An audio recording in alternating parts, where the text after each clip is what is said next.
কদর যেন মিস না হয়। 21, 23, 25, 27, 29 নাকি খালি 27? আপনারা কি খালি 27?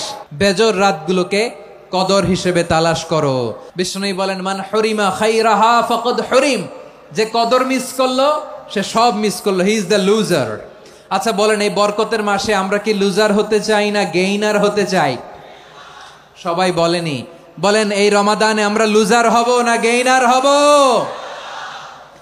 ইন্না আনজালনাহু ফি লাইলাতিল কদরি ওয়া মা আদরাকা মা লাইলাতুল কদর লাইলাতুল কদরি খায়রুম মিন আলফি শাহর। পড়েন আল্লাহু আকবার।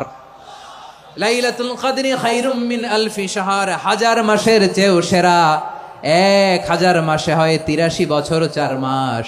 83 বছর 4 মাস টানা ইবাদত করলে যেই সওয়াব, কদরের রাতে ইবাদত করলে অতটুকু সওয়াব আপনি পাবেন, আল্লাহ সেটা বলে নাই। আল্লাহ বলে তার চাইতে বেশি সওয়াব দিয়ে আপনার আমলনামা ভরে দিবে কে? কদর যেন মিস না হয়। 21, 23, 25, 27, 29 নাকি খালি 27? আপনারা কি খালি 27? আল্লাহর হাবিব সাল্লাল্লাহু আলাইহি ওয়াসাল্লাম শেষ 10 দিন টানা ইবাদত করতেন, টানা ইবাদত। ইদা জাআল আশরু আহিয়াল লাইলা আইকাযা আহলা ওয়া জাদ্দা ওয়া শাদ্দাল মিজার।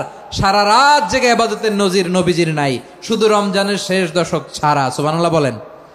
নিজেও ঘুমাতেন না, ফাতেমা রাদিয়াল্লাহু তাআলা আনহু, আলী রাদিয়াল্লাহু তাআলা আনহু কাউকে ঘুমাতে দিতেন না, সবাইকে জাগিয়ে তুলতেন। আমরা সারা রাত জেগে ইবাদত করব, রাজি আছেন তো? কদর যেন আমাদের মিস না হয়। আজকে থেকেই ক্যালেন্ডারে মার্ক করে রাখেন, সব কাজ পেছনে ফেলে, সব ব্যস্ততাকে পেছনে ফেলে ইবাদতের জন্য আমরা প্রস্তুত থাকবো কদরের রাতে। কোনোভাবে কদর যেন আমাদের মিস না হয়, ইনশাআল্লাহ বলেন তো সবাই। 6 নম্বরে পারলে ইতিকাফ করবেন। আল্লাহর হাবিব সাল্লাল্লাহু আলাইহি ওয়াসাল্লাম প্রতি বছর 10 দিন ইতিকাফ করতেন। যে বছর ইন্তেকাল করবেন সে বছর 20 দিন ইতিকাফ করেছেন। আপনি বলবেন, হুজুর ইতিকাফ না করলে সমস্যা কি? আমার নবী একটা ইবাদত সারা জীবনেও ছাড়ে নাই, আর আপনি জীবনে একবারও করেন নাই। এবার হিসাব আপনার কাছে, হিসাব আপনার কাছে। না পারলে অন্তত রাত্রি বেলাগুলো মসজিদে কাটাবেন, পারবেন তো ইনশাআল্লাহ?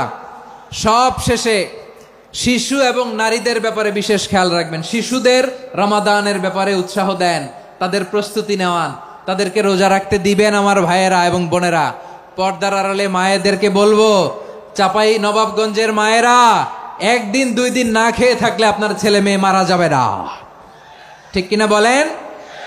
ওদেরকে উৎসাহিত করেন, ওদের ছোট্ট যারা রাখতে দেন, বলেন যে বাবা সকাল থেকে দুপুর পর্যন্ত না খেয়ে থাকলে তোমার অর্ধেক রোজা, এরকম 2 দিন অর্ধেক মিলে তোমার 1 রোজা। এরকম আমি কত রোজা রাখছি ছোটবেলায়, কোনো হিসাবই নাই। আমার দাদি বলতো সকাল থেকে না খেয়ে দুপুর 12টা পর্যন্ত রাখলে নাকি অর্ধেক হয়, এরপরের দিন অর্ধেক, 2 অর্ধেক মিলে 1 রোজা। এটা তো আসলে রোজা হয় না, কিন্তু তাকে উৎসাহ দেয়া।